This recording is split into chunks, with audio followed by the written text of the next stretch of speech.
Le débat africain. Alain Foucault. Avec ses 5 trophées continentaux, elle est la deuxième nation africaine la plus titrée après l'Égypte qui en compte 7. Avec ses 7 participations en phase finale de la Coupe du Monde, elle est assurément une des grandes nations du football mondial. Il suffit de déclamer le nom du pays à l'autre bout du monde pour que les passionnés évoquent les exploits de Roger Milla et sa danse rituelle de célébration des buts, ou le talent de Samuel Eto'o dans les plus célèbres clubs mondiaux. Mais paradoxe, le football camerounais se singularise aussi trop souvent par sa gestion chaotique. Oui, chaotique. Une gestion inversement proportionnelle au talent de ses stars et à son palmarès qui suscite souvent l'ironie des professionnels du ballon rond à travers la planète. Tout le monde se souvient des joueurs des Lions Indomptables refusant de monter dans l'avion qui devait les conduire à la Coupe du Monde en 2002 au Japon, parce que leur prime n'était pas payée. Une des scènes ubuesques auxquelles certains se sont malheureusement habitués puisque cela arrive de façon presque récurrente depuis de nombreuses années. Ce n'est pas tout. Au Cameroun, qui accueille depuis plus d'une semaine maintenant la CHAN, la Coupe d'Afrique des Nations de football pour les joueurs évoluant dans un club de leur pays, le championnat national est à l'arrêt depuis près d'1 an maintenant. Et l'équipe qui représente les Lions Indomptables a été mise en place moins de 3 semaines seulement avant le début de la compétition. L'espérance de vie des sélectionneurs ici est l'une des plus courtes au monde.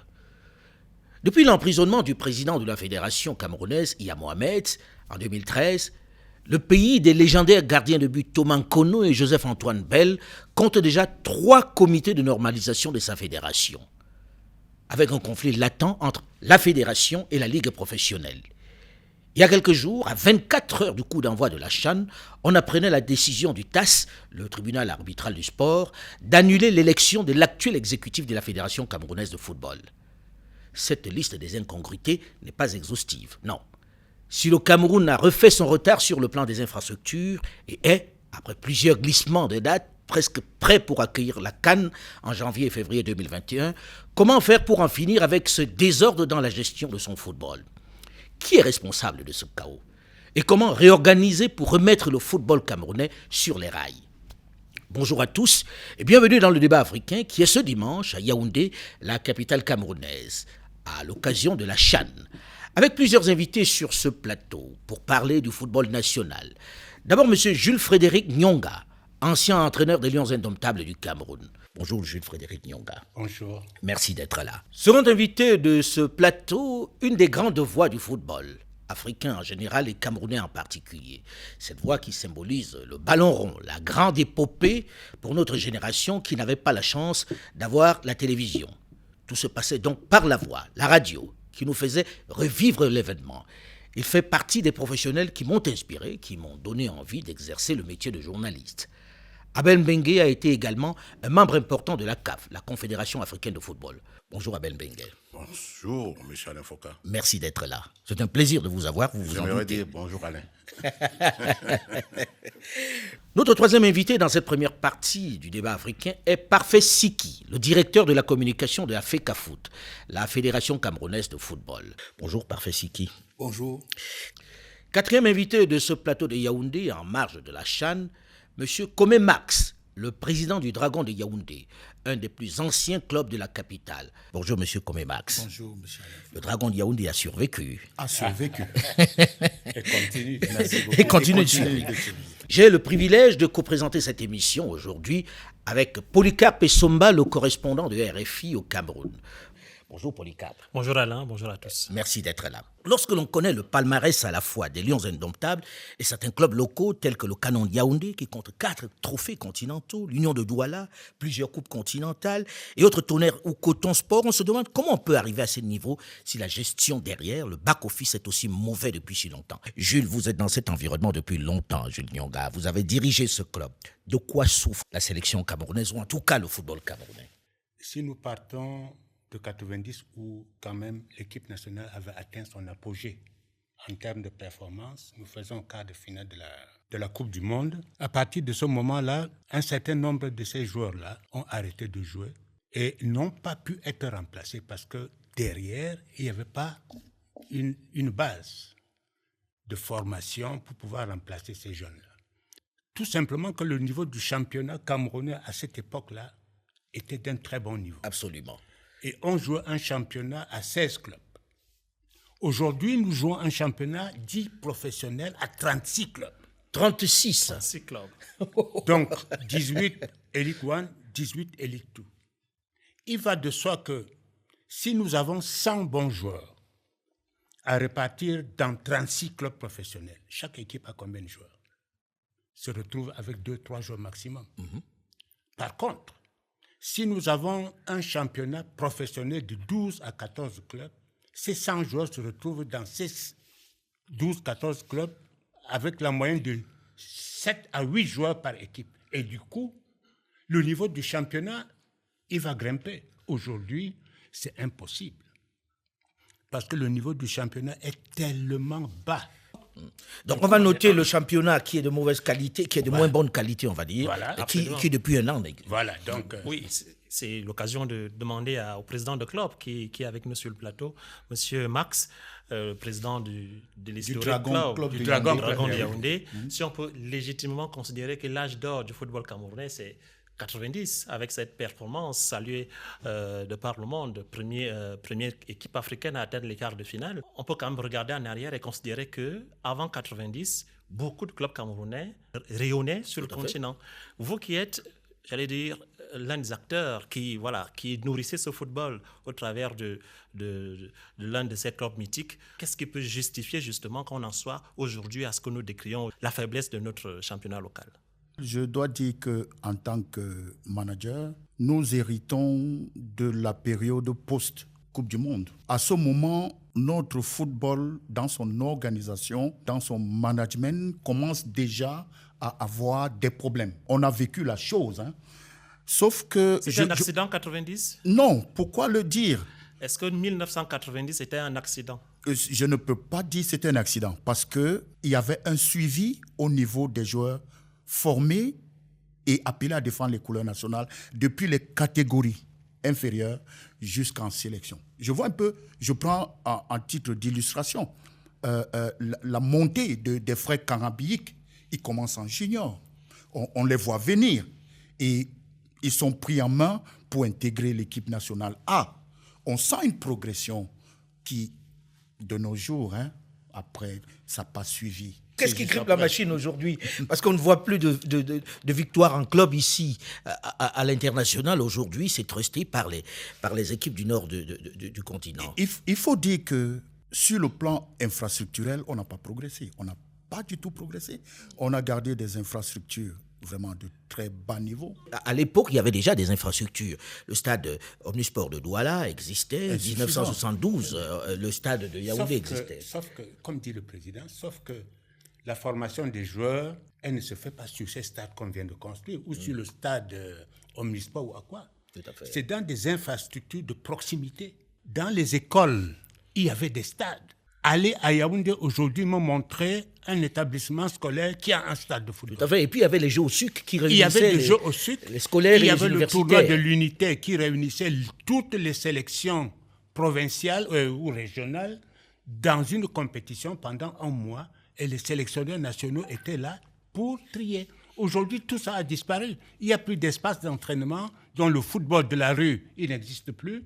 Il n'y a pas d'espace. Tout le monde a eu... À l'époque, on interdisait aux enfants de jouer au foot. Maintenant, avec l'éclosion de quelques stars, Alain en a cité quelques-unes, les parents se sont dit « il y a de l'argent à se faire dans le foot ». Et puis maintenant, on retrouve les enfants qui partent d'ici très tôt et qui se retrouvent dans des championnats exotiques. Et donc, vide le Cameroun de cette pépinière qui alimentait et le football local et les sélections nationales. Est-ce que ce n'est pas cette volonté de faire partir à tout prix les enfants qui a déprécié la valeur du football local? Je voudrais m'inscrire en faux sur ce que Marx disait tout à l'heure, en voulant attribuer la décadence à la relativité des infrastructures. Mais qu'est-ce que les clubs font? Les stades appartiennent aux États dans notre continent. Et je m'inscrirai également en faux contre ce que Jules disait, en disant qu'il y avait la formation. Non, Jules, je ne peux pas le dire. Il n'y avait pas la formation. C'était l'éclosion. C'était l'éclosion des talents. Voilà. C'était l'éclosion des talents avec un suivi méticuleux par des hommes de passion qui dirigeaient les clubs à l'époque. Mais c'est ça qu'il considère Des comme hommes de formation. passion. Quelle est la responsabilité de la Fédération camerounaise de football dans cette perte de qualité de notre football local? Je crois quand même que... C'est vous qui êtes quand même l'instance fêtière, c'est vous qui organisez le football de manière générale. Je crois que la fédération a un souci, celui de la stabilité au niveau du management. On a évoqué 3 normalisations, on a évoqué un ensemble de problèmes qui empêchent la fédération de se concentrer. Il faut dire les choses telles qu'elles sont. Vous avez par exemple l'équipe qui est actuellement en poste, qui assure l'intérim à la suite de la sentence du TAS et de la décision de la FIFA. Eh bien, cette équipe est en place depuis 2 ans. Elle a essayé de construire quelque chose et une sentence du TAS a mis un terme à cela pour ouvrir une période intérimaire. Alors, comment vous faites Et d'incertitude. Et d'incertitude, naturellement. Comment vous faites pour mettre en place un programme de développement du football dans ces conditions ? Actuellement, tous les acteurs sont concentrés à se demander qui sera le prochain président de la fédération, comment on va refaire les tests, qui sera candidat, on se bat comment pour remporter la présidence, et c'est le football qui est perdant. Vous savez qu'on est sorti de la grande période, des grands canons, de grands unions, Tonnerre, etc., sans avoir réussi à les structurer. C'est des clubs qui n'ont pas de siège, c'est des clubs qui n'ont pas de stade, même pas de stade d'entraînement. En propriété, c'est des clubs qui n'ont pas réussi à bâtir de véritables structures pour soutenir l'image qu'ils avaient réussi à acquérir sur le plan continental. Voilà, entre autres difficultés. Et avec tout ce décor que vous décrivez, vous avez quand même sauté, on va dire, du coq à l'âne, en passant, en essayant de faire les choses un peu à l'envers. On parle de football professionnel, alors que vous-même vous décrivez un environnement qui ne prête pas à la professionnalisation. Oui, mais ce virage même aussi, on l'a raté dès 2011, parce que le cahier de charges que les clubs auraient dû remplir pour acquérir le statut de club professionnel n'a pas été exigé de la part de ces clubs, et on a laissé faire. Il faudra qu'on passe au professionnalisme d'une façon ou d'une autre, si j'ai bien compris. Mais là, je vois Max qui a envie de réagir. Impatient. On est dans un environnement qui a vu le tissu économique s'abstenir d'accompagner les clubs de football. Quand on dit football, on dit infrastructure, on dit gros moyens financiers. Le professionnalisme nous a imposé, quasiment. L'État nous accompagne et ça irrite certains. Attention, ce n'est pas qu'au Cameroun que l'État accompagne les clubs. Ça s'est vu même en Espagne, jusqu'à récemment, où l'État accompagnait les clubs à des grosses sommes. Quand Abel dit qu'il n'y a plus d'hommes passionnés, attendez, je suis dans le football, ça fait 40 ans, 14 ans comme joueur, 30 ans comme dirigeant. Pouvez-vous me dire si ce n'est pas de la passion? Alain Foucault. Attendez, il y a toujours des hommes de passion. Mais maintenant, il faut nous aider à grandir. Le contexte l'oblige. Donc, souffrons qu'on y arrive. Et nous, on a foi qu'on y arrivera. Est-ce qu'il faut aller vers le professionnalisme? Est-ce que l'environnement n'est pas fait pour que le professionnalisme ne soit pas tout de suite d'actualité? Nous avons, grâce au président de la République, son Excellence, M. Paul Biya, déjà d'excellentes infrastructures, ce qui répond au moins à 50% à la préoccupation d'un football dit professionnel. Tout à l'heure, on a parlé de la structuration des clubs. Et je crois qu'avec d'autres éléments encore, on y arrivera forcément. On a envie de dire, vous qui êtes patron de club, qu'est-ce qu'il faut faire dans l'immédiat? On parle de maintenant, pour sortir un peu de ce grand désordre, pour qu'on reparte par exemple dans un championnat qui puisse permettre à des clubs de s'exprimer et d'être un peu plus efficaces. Une décision du TAS donnait raison à la LFPC, la Ligue de football professionnel du Cameroun, dans un différend avec la FECAFOOT, à l'effet d'organiser le championnat professionnel. La FECAFOOT, respectueuse, en a pris acte. On a voulu mettre sur pied quelque chose qui permettrait qu'on organise un championnat crédible dans un environnement où tout le monde se sentirait mieux. Alors, que s'est-il passé? Rapidement, hein, parce que... Je le dis rapidement. La LFPC a pensé que ce n'était pas bien fait parce que c'est à elle que revenait l'organisation du championnat. Le différend était au niveau de la nomination du secrétaire général. et d'un agent comptable, simplement qui garantissait, je veux dire, la crédibilité. Donc, et tout de suite, on est entré dans des querelles qui ont fait que... Qu'il n'y ait pas de championnat. Jusqu'à aujourd'hui, il n'y a pas de championnat. C'est quand même une honte. Mais il faut dire que nos clubs, on prend un coup sérieux parce que, attendez, on a maintenu pendant 4-5 mois des enfants aux entraînements sans championnat. Et ça... On le voit un peu pendant la CHAN, que bon, là, les gens ils débarquent un peu, c'est-à-dire qu'il n'y a pas de mécanismes habituels. Bon, c'est vrai que le problème de la sélection actuelle... Ce sera un autre sujet. Merci en tout cas, Max, d'être venu en parler avec nous. Et je pense qu'on reviendra sur cette question, puisque les Africains ont beaucoup aimé les clubs et l'équipe nationale camerounaise en compétition à l'international et se posent la question de savoir ce qui se passe ici. Merci d'être venu nous en parler. Nous arrivons à la fin de la première partie de ce magazine. Pour la seconde partie du débat africain, nous continuerons de discuter des problèmes, des difficultés de management dans le football camerounais. Restez à l'écoute et on se retrouve très vite.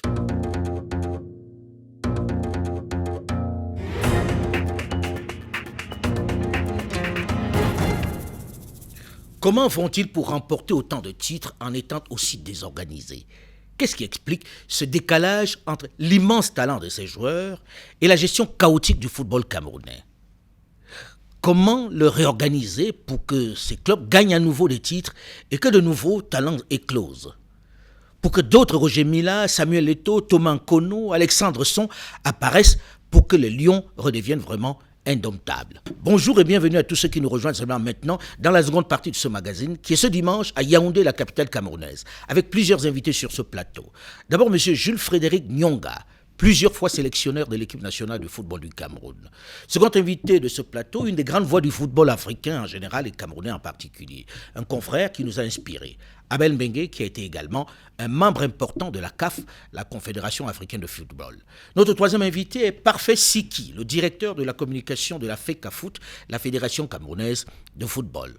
Quatrième invité de ce plateau de Yaoundé, en marge de la CHAN, Aldé Abouem Raphaël, qui nous a rejoint dans cette seconde partie. Il est le promoteur du magazine panafricain Signature. Bonjour et bienvenue, Aldé Abouem Raphaël. Bonsoir, M. Alain Foucault. Merci de m'avoir invité.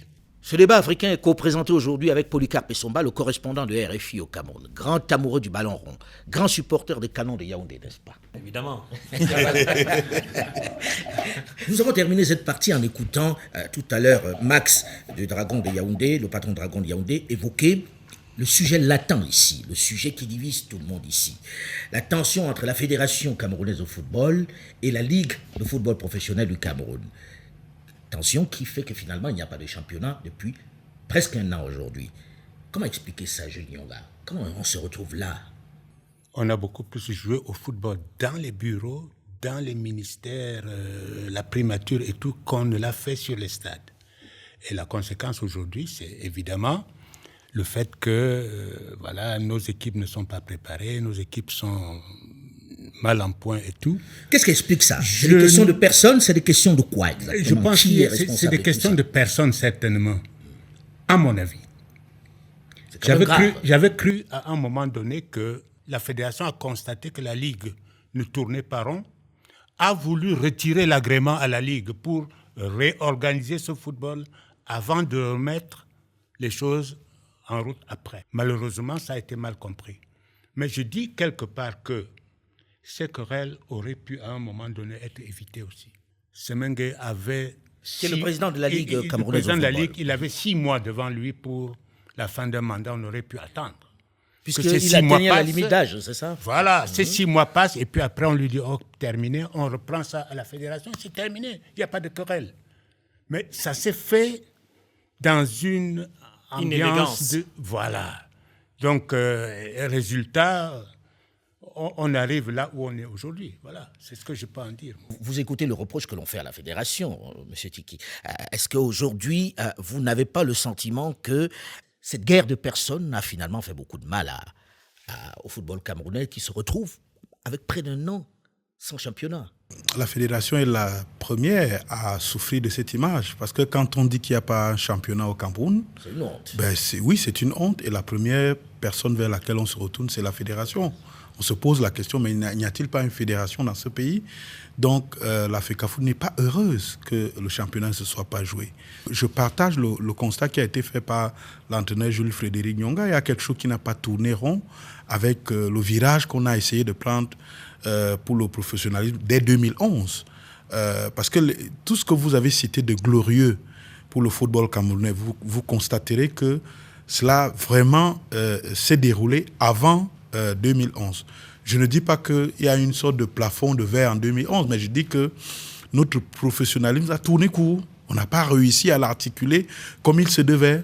Les sponsors qui étaient arrivés sont partis, ils sont repartis. Le niveau de championnat a baissé, considérablement baissé. Les joueurs ont commencé à quitter le pays très tôt, de plus en plus tôt pour partir. Des pays qui étaient de niveau... Quoi, de l'organisation de la Ligue? Le championnat n'était pas bon, l'organisation n'était pas bonne. Les joueurs partaient de plus en plus tôt. Et des pays qui ne nous auraient jamais arraché de joueurs ont commencé à nous en prendre. Ils allaient tout à côté, en Tanzanie, au Gabon, en Guinée équatoriale. Ça veut dire qu'il y avait un souci. Et la fédération, on peut dire, ne pouvait pas laisser continuer. Bon, on peut estimer, j'ai entendu l'expression de Polycarpe, qu'il y a une inélégance. On peut le penser, mais un président de club était là tout à l'heure. Leur pression était immense. La fédération a répondu à la pression des présidents de club qui n'en pouvaient plus, qui disaient « nous ne pouvons plus continuer à jouer avec une ligue de football professionnel dans cet état. Ce n'est pas possible. » Monsieur Abouem, vous êtes le promoteur de l'hebdomadaire Signature. Alors, on a évoqué, le coach a dit, le football se joue plus dans les bureaux que dans les stades.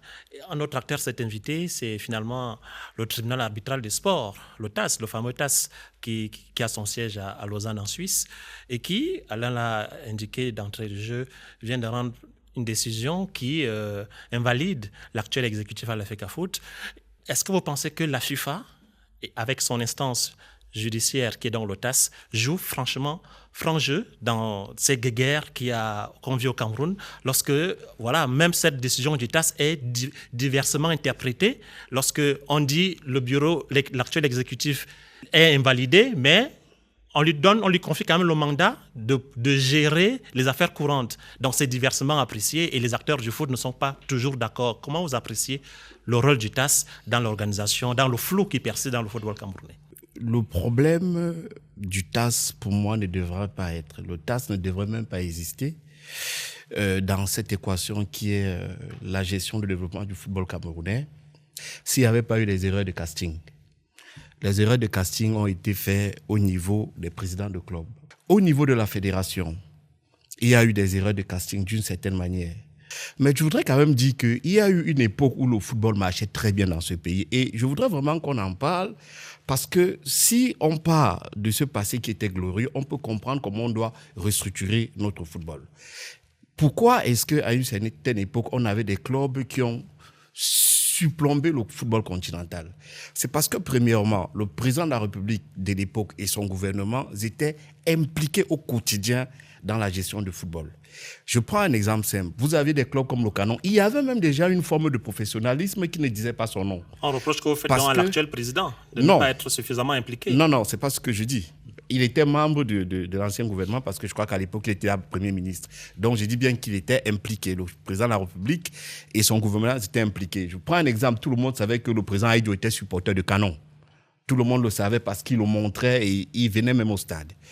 Je vais dire qu'il y avait une espèce de professionnalisme qui ne disait pas son nom parce que les grandes sociétés d'État étaient impliquées de façon directe dans le développement des clubs. Je veux dire quoi? Vous avez des clubs comme le Canon qui avaient des joueurs qui étaient salariés dans les sociétés d'État.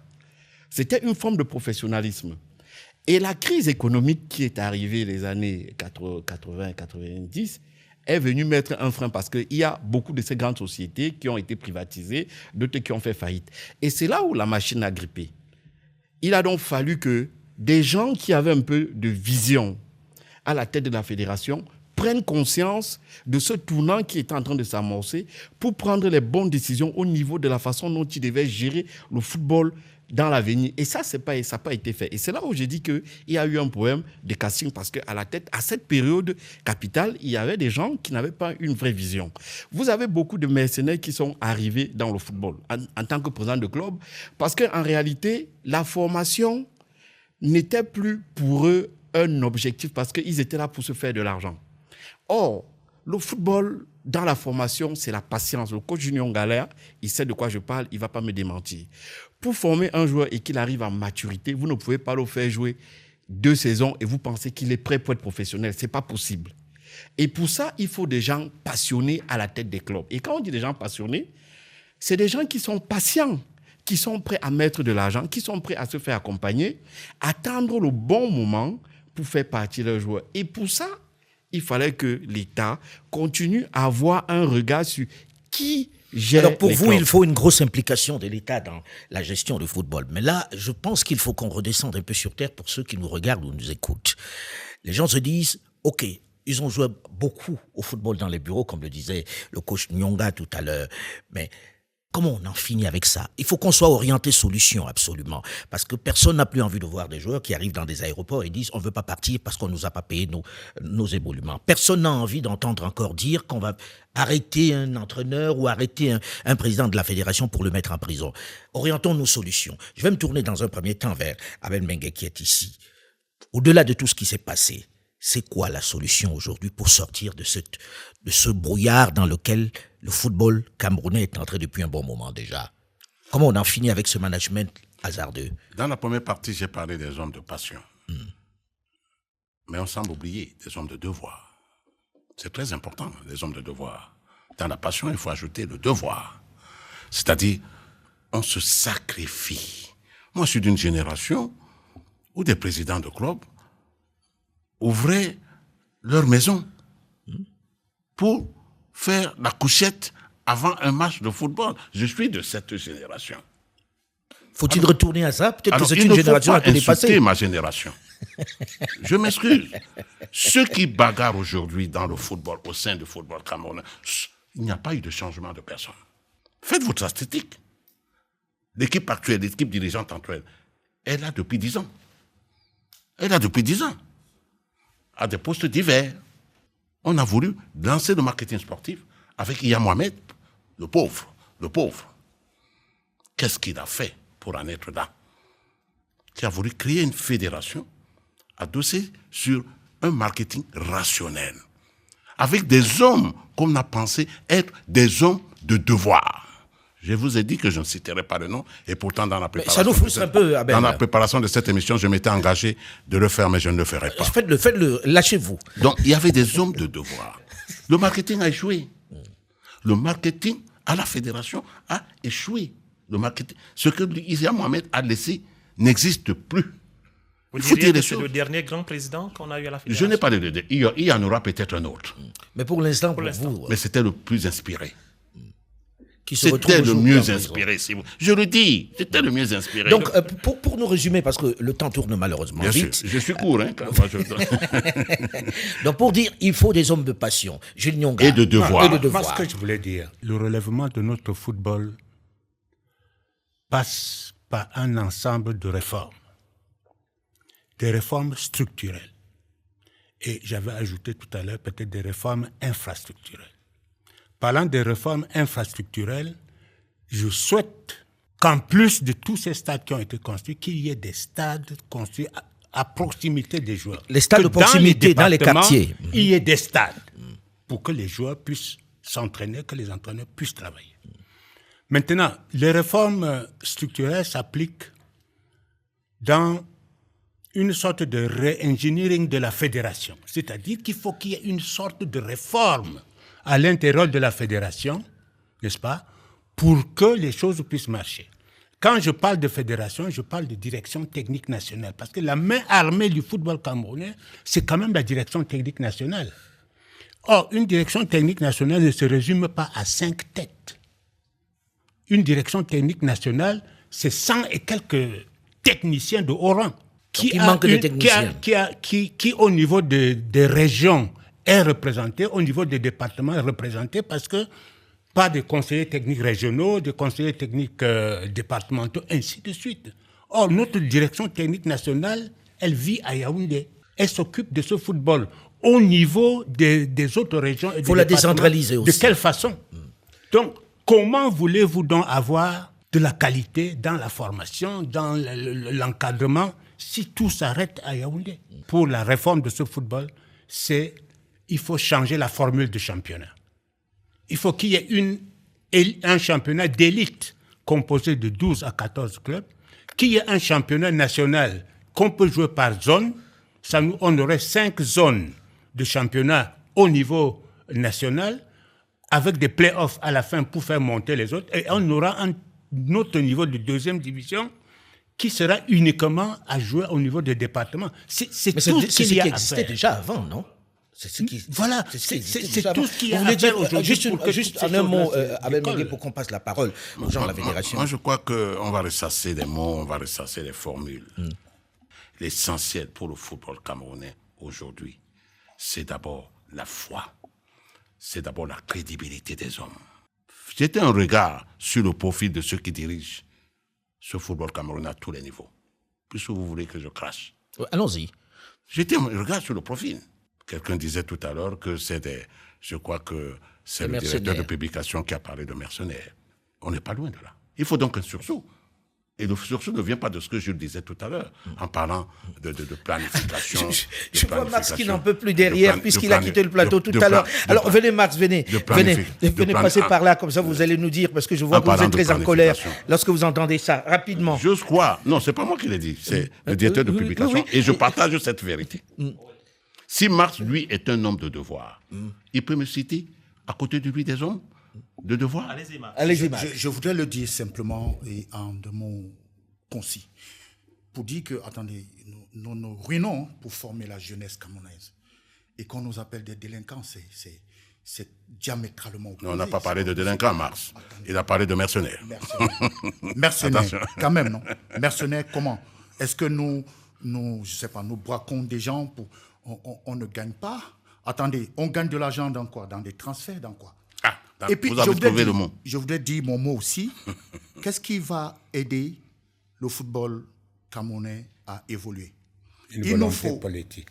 Il nous faut des hommes qui sont à la tête des projets bien structurés, des projets qui parlent de compétition, des projets qui parlent de financement, des projets qui parlent de pérennisation de clubs dans l'OTAN. Un modèle économique. Un modèle économique bien construit. Et pour nous clubs, nous ferons confiance à ce genre de personnes. Très bien. Puisqu'on parle des hommes, Alain, parfait Nicolas Siki, vous qui êtes à la FECAFOOT, on parle du football, des hommes qui dirigent ce football. Les footballeurs, on ne les voit pas beaucoup. Le coach parlait, et Abel parlait tout à l'heure des hommes qui sont autour de ce football. Les Belges Joseph Antoine, les Thomas Nkone et autres, tous ces grands champions que le monde nous envie, et on ne les voit pas. Pourquoi est-ce qu'à la fédération, on prend un si grand soin à éloigner de la fédération, de la gestion, du management du football, ceux qui ont construit, qui ont bâti les lauriers du football camerounais? Mais c'est parce que les acteurs du football se choisissent leurs propres dirigeants. C'est-à-dire que M. Bell a été candidat plusieurs fois à la présidence de la FECAFOOT, il n'a pas été élu. Ce n'est pas parce qu'on ne le connaît pas. Il est connu, les acteurs le connaissent, les présidents de clubs le connaissent, mais ils ne l'ont pas élu, ils ont tout le temps choisi son concurrent. Donc il faut... Sauf que ceux qui on sont ne va là... pas... Président, sauf que il n'y a pas que être président de fédération. J'ai plus d'une quarantaine d'années de terrain, entraîneur, à gauche et à droite. Je ne suis pas à l'ANAFOOT, je ne suis pas à la Ligue, je ne suis pas à la Fédération. Je n'appartiens à aucune de vos commissions. CAN, CHAN, football féminin, je ne suis nulle part. Vous pensez que ce bagage acquis en cinquantaine d'années sur le terrain, j'en fais quoi, moi? Alain. Si vous ne me donnez pas... Ne versons pas dans ce genre de débat. S'il vous plaît, ne versons pas dans ce genre de débat. C'est très important, Abel. Non. C'est important. C'est important. Ne versons pas dans ce genre de débat. C'est important. Sinon, je serai directeur général de la radio nationale. Si les acteurs du football ne peuvent pas le diriger, sinon je serai directeur général de la radio. Par qui? Ne versons pas dans ce genre de débat où on personnifie l'homme. Moi, je ne suis pas journaliste. Je n'irai jamais faire du journalisme là-bas. Alors maintenant, les footballeurs, donnez-leur le football, la gestion du football. Sur la question des hommes. Et je dis non. Bon, excusez-moi de lever le ton. Allez-y, vous vous exprimez. Je dis non. Recrutez-moi à la CRTV comme journaliste. Oui. Alors, je vais revenir sur ce que je disais tout à l'heure. Rapidement, au début parce de que... mon propos, on a un problème de casting. Et je pense que le débat, la façon dont il prend la tenue, revient dans ce que nous sommes en train de dire. Qu'il y a un problème de casting. Parce que quand vous mettez les gens qu'il faut à la place qu'il faut, ils ont l'intelligence de s'entourer des collaborateurs qui sont capables de faire le job. Quand on tombe dans le clientélisme, la compétence, l'expertise fout le camp. Et c'est dans ça que nous sommes. Et ce que je voulais dire... Mais vous parlez toujours en parabole. Or, celui qui Non, est à l'autre, de l'autre côté du poste, il dit, mais de quoi il parle? Vous avez invité des hommes responsables. Mais dans le même temps, les hommes responsables sont venus pour parler. Ils se reconnaissent. Je vais vous dire une chose simple. Quand vous avez suivi le fond du problème qui oppose la Ligue de football à la FECAFOOT, je peux vous assurer qu'on parle de tout sauf de football. Donc c'est une guerre de personnes. Oui, où le président de la fédération et le président de la Ligue est devenu maladroit au sein du football camerounais. C'est des avocats, c'est des hommes de droit avec ou sans expérience avérée qui aujourd'hui se sont emparés du football sur les plateaux de télévision. Il y a des gens qui sont venus dans le football avec l'idée que dans le football, on gagne beaucoup d'argent. C'est vrai, on gagne de l'argent, mais on peut gagner de l'argent en servant le football. Mais sauf qu'aujourd'hui, ces gens passent plus de temps à gagner de l'argent et le football n'a plus sa place. Là, personne n'a donné un nom ici. Bon, alors, donc, moi, ce que je veux dire, ce que je veux dire pour revenir à la première question que vous m'avez posée, l'OTAS a annulé l'élection de M. Sédou Mbombo Njoya. On peut dire que c'est une grâce en cette période que nous vivons le CHAN.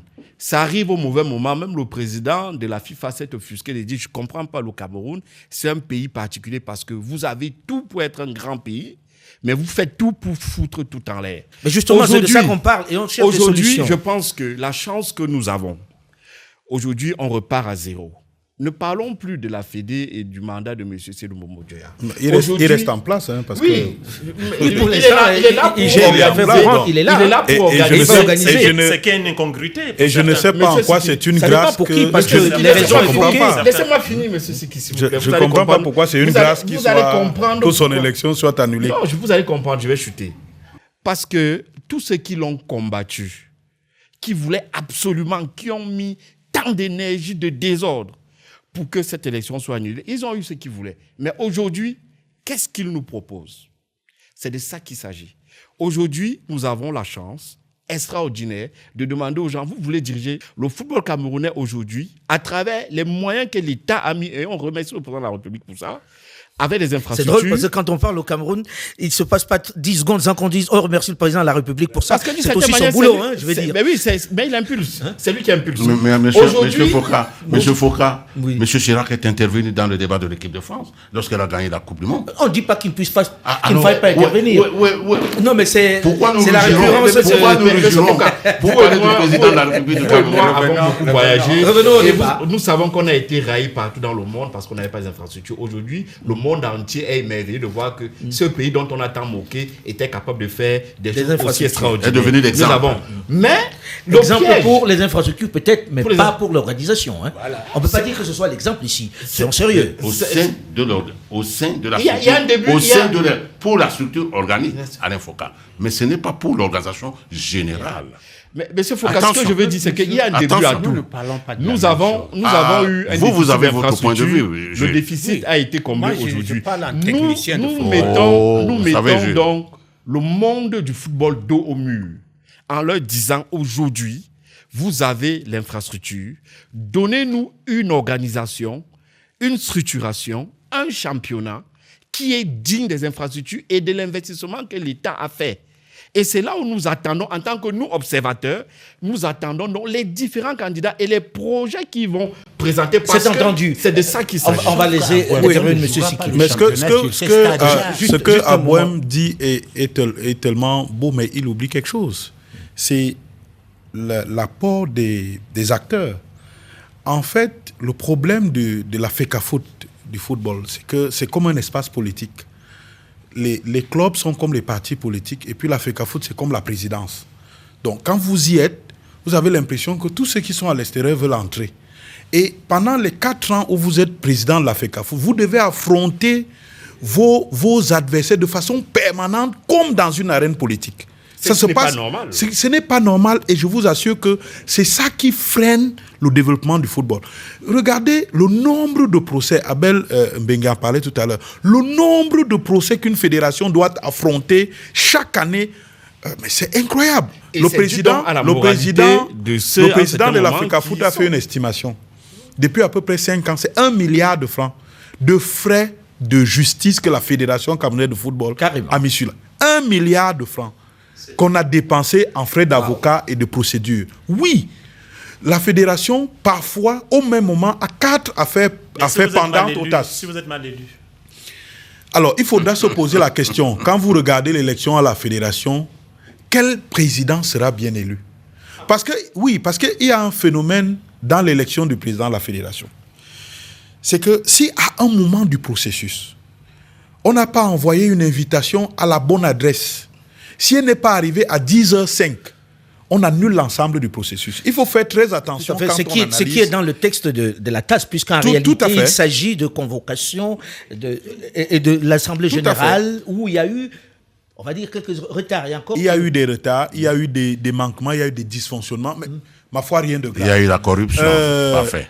Et ça n'a pas été prouvé dans la sentence. Le TAS n'a jamais parlé de corruption. Oui, le TAS n'a pas parlé non, de ça. Ce que je voulais dire, c'est que vous qui êtes habitués des débats politiques, si les politiques devaient s'exprimer sur les élections à l'Africafoot, on dirait que les irrégularités constatées ne changent pas. Nous étions avec M.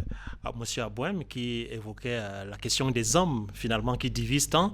Est-ce que finalement, avec cette normalisation qui est annoncée, on est parti pour repartir sur de nouvelles bases? Tout de suite, mon propos a fait sauter le président Mascomé, mais je pense que le haut commis d'État qu'il est a l'intelligence de savoir que dans un groupe de personnes, il y a toujours de la bonne et de la mauvaise graine.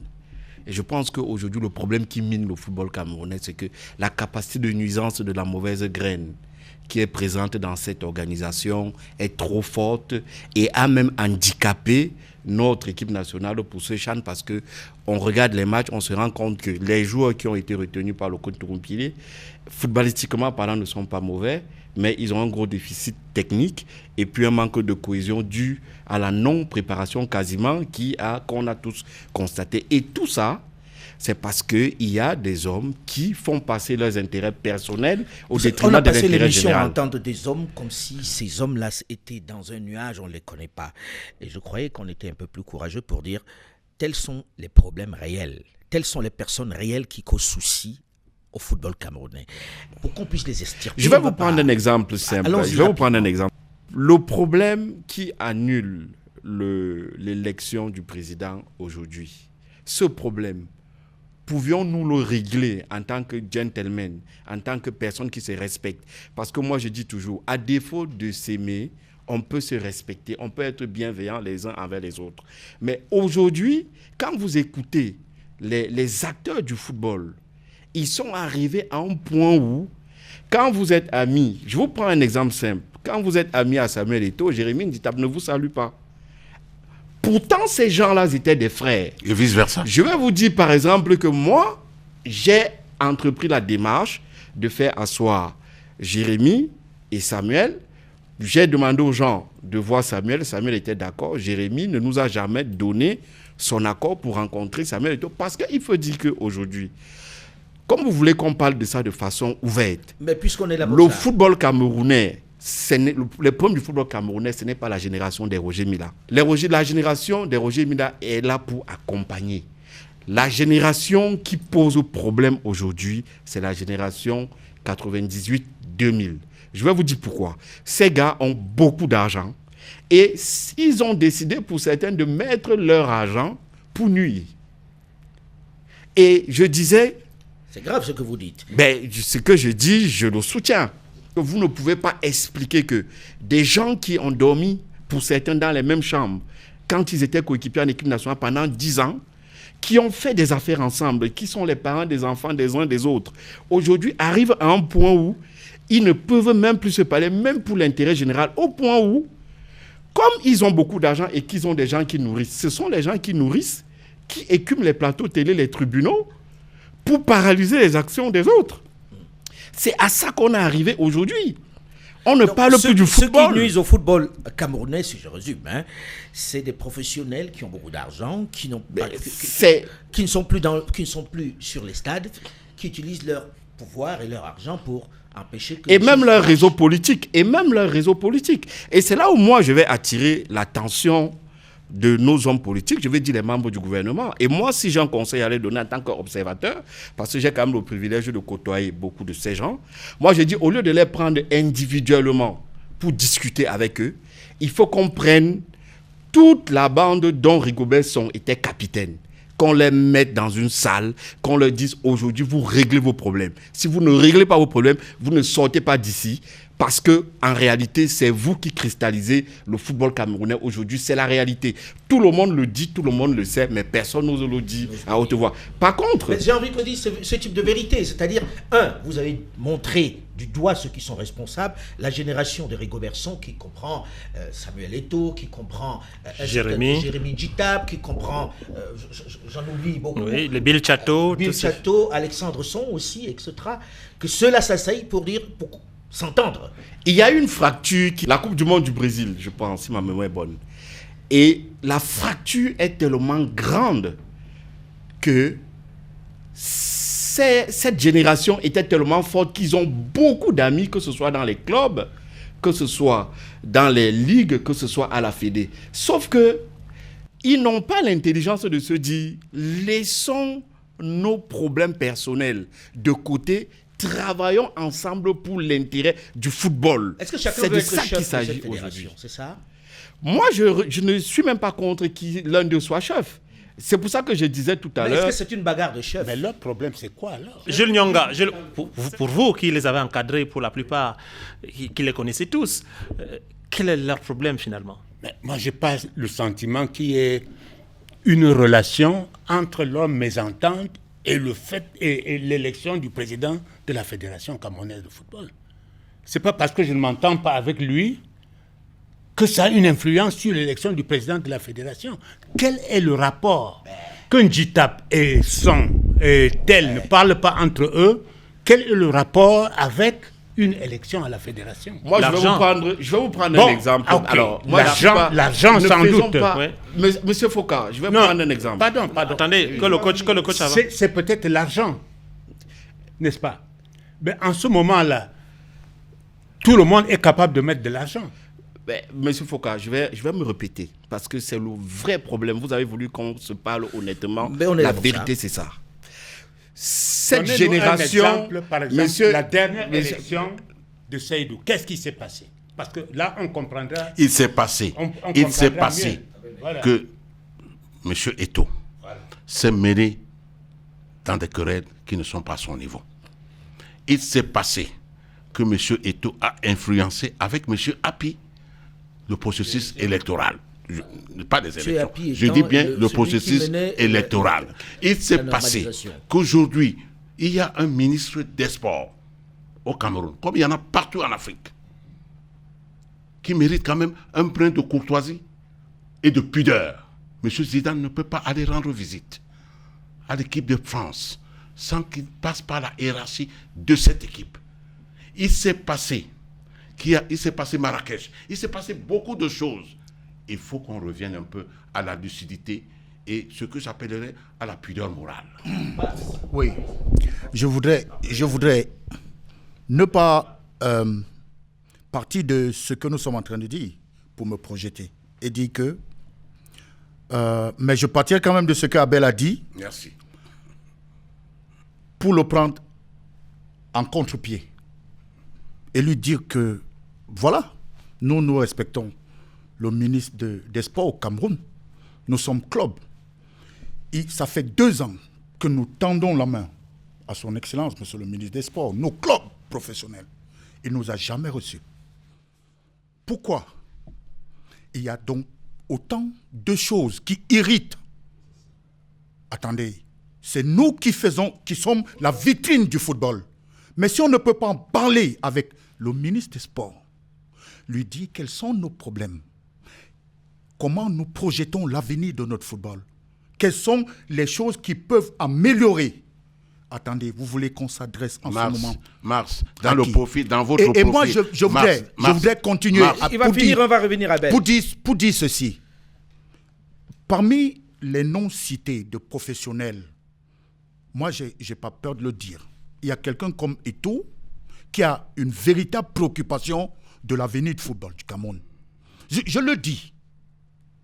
Il n'a de cesse de nous approcher pour savoir, nous, ce que nous avons comme problème et qu'est-ce que nous pouvons faire pour que ça avance. Moi, je n'ai pas peur de le dire parce que c'est du concret, c'est du vécu.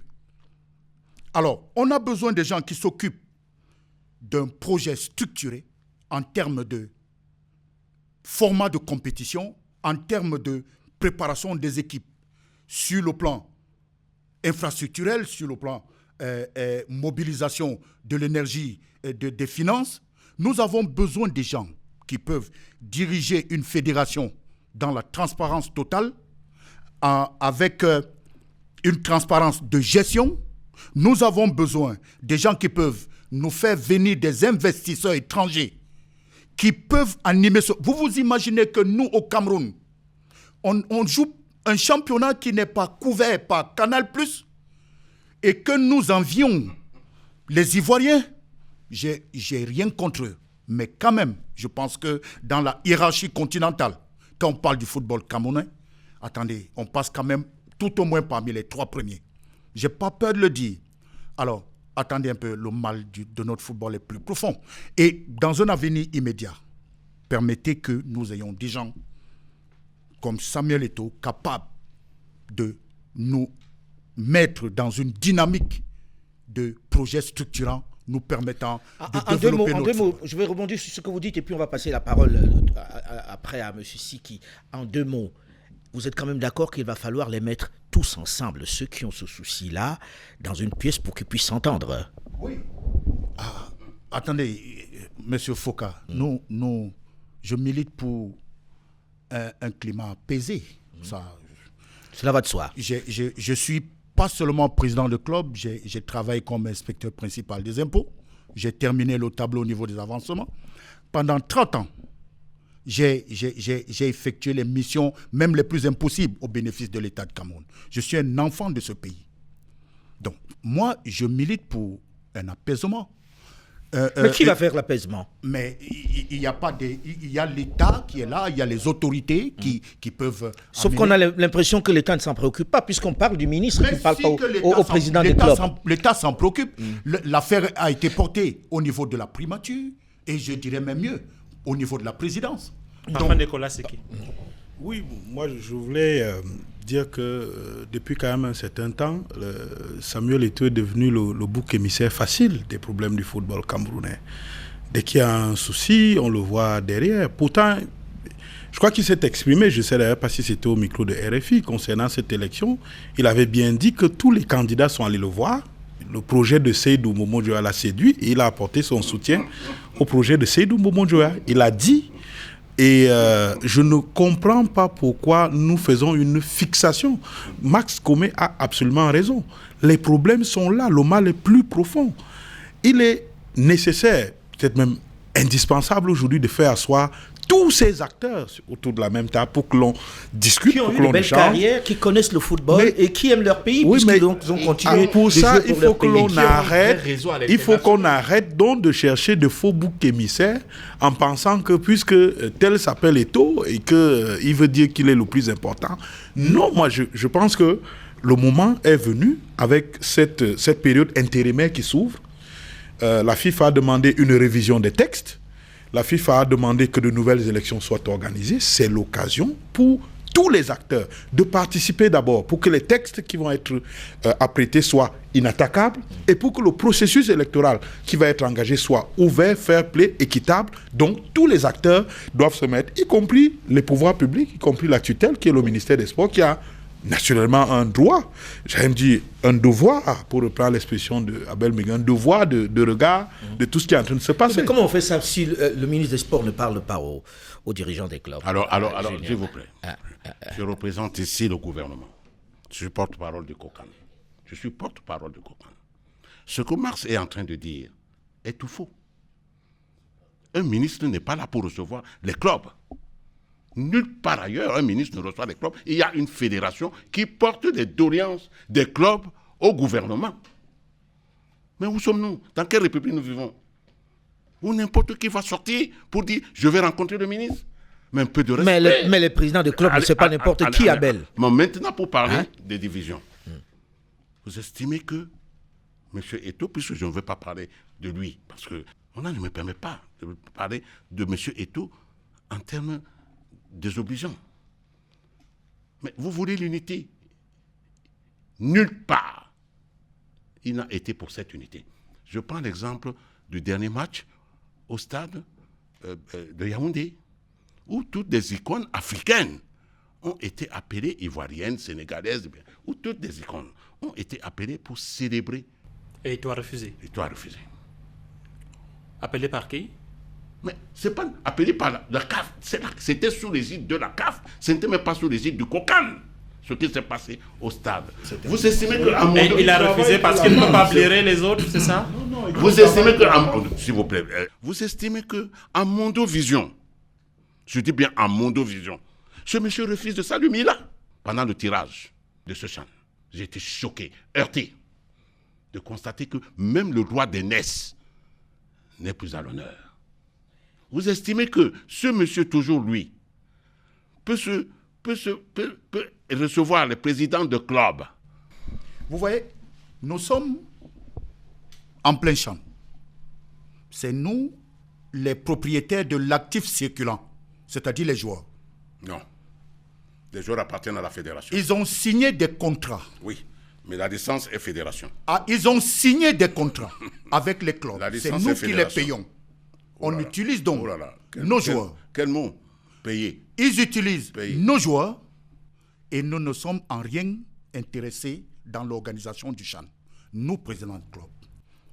Et je vais vous dire, aujourd'hui, Achou Keredo est admiré de tous. Le mais très peu oublié. Le gardien des A'. Que c'est moi qui le prends à Douala, alors qu'il est dans une chute vertigineuse de sa carrière, et je le ramène à Yaoundé.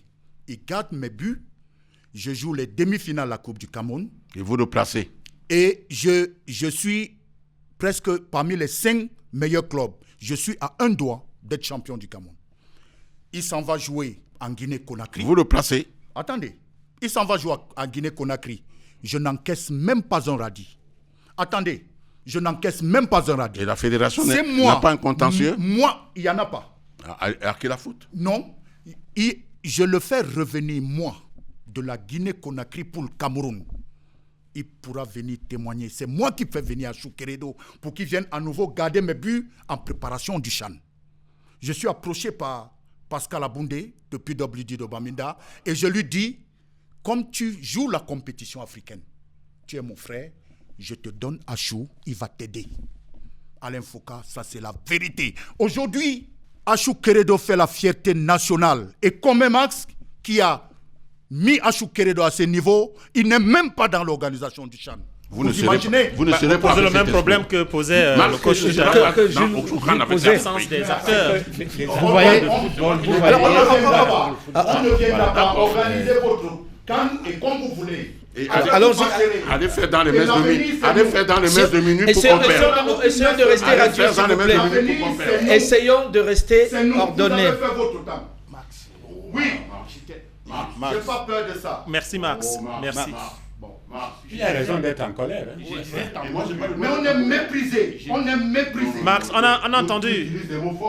Monsieur Abouem. Monsieur Abouem. Alors, si vous voulez faire la radio, on ne va pas la faire comme ça si tout le monde parle en même temps. Max a exprimé une colère. Monsieur Abouem, vous avez la parole, s'il vous plaît. Je disais tantôt que là, nous sommes dans la parfaite illustration de ce que représente aujourd'hui l'ambiance générale de notre football. Mais dans chaque pays, en ce qui concerne le fonctionnement et la gestion du football, du sport en particulier, il y a des leaders. Vous avez des leaders de l'entraînement, vous avez les leaders sportifs en tant que joueurs, acteurs, vous avez les leaders dans le cadre des encadreurs et vous avez les leaders dans le cadre de la gestion, l'organisation. Le problème, c'est que dans notre pays, il y a un tel désordre que tout le monde veut tout faire. Personne ne veut rester à sa place. Aujourd'hui, est-ce qu'il y a quelqu'un qui peut contester le leadership de Samuel Eto'o? On ne peut pas le contester. Mais alors pourquoi on le combat? On ne peut pas le contester. On ne peut pas le contester. Ok. Monsieur Foucault, on ne peut pas contester le leadership de Samuel Eto'o. Est-ce que Samuel Eto'o a envie de fédérer tous ses anciens camarades autour de lui afin qu'il soit une force réelle qui puisse servir le football camerounais de façon efficace? Samuel Eto'o n'est pas mon ami, hein. Mais j'ai eu l'occasion de discuter avec lui comme j'ai discuté avec les Jérémy, les Sons. Il est ouvert à avoir une discussion franche avec tous ses amis. Mais est-ce que la réciprocité est la même? Puisqu'on parle de Samuel et qu'il semble cristalliser finalement. Ah non, le débat s'est cristallisé sur lui et voilà. je me suis introduit. Dans tous les cas, il est apparu pendant des échanges que voilà, tout semble remonter à lui, autant les critiques que quelquefois les éloges. Samuel a placé la barre tellement haute que finalement le Cameroun n'a pas été en capacité de gérer une telle icône, parce que quand même Samuel, sur le plan mondial, je suis désolé, quand on parle football, il a trusté les sommets. Est-ce que le Cameroun finalement n'a pas été dans l'incapacité de digérer une telle star? Samuel n'est pas le seul qui est cristallisé cela. Je me souviens aussi que malheureusement Roger, qui était tout en haut, a été victime du même phénomène à un moment donné. Et on a du mal avec nos stars. Joseph-Antoine Bell, qui a été tout en haut, est encore victime de ce lynchage. Est-ce que le Cameroun, tout simplement, et c'est ça la question, n'a pas un problème avec ses stars? Quand je parle du Cameroun, je parle de l'encadrement du football camerounais. Le problème, moi je vais vous répondre. Le problème, ça va peut-être choquer certains, c'est que il y a des gens qui ont joué au football qui ont atteint des cimes au niveau de la performance et du talent. C'est des Roger Mila, les Mbida, Bega, Thomas Kono. Mais ils n'ont pas gagné de l'argent. Et vous avez donc la génération intermédiaire qui arrive après, les Samuel Eto'o, les Jérémy Nditable, les Wemelen, les Patrick Mboma, les Salomon Olembe, qui arrivent et qui gagnent beaucoup d'argent. Et ce qui s'est passé, c'est que les dirigeants ont pris peur. Et certains aînés, non, il y a pire que ça. Au lieu qu'ils restent à leur place dans une certaine dignité, en jalousie. Non, ils n'ont pas jalousie. Ils n'ont pas jalousé. Ils se sont assujettis à ces joueurs au point où le regard que ces joueurs auraient dû avoir vis-à-vis de ces aînés, ils les regardent comme des larbins. Et aujourd'hui, ceux qui étaient donc censés encadrer ont démissionné parce que, n'ayant pas un certain pouvoir économique, ils se sont assujettis.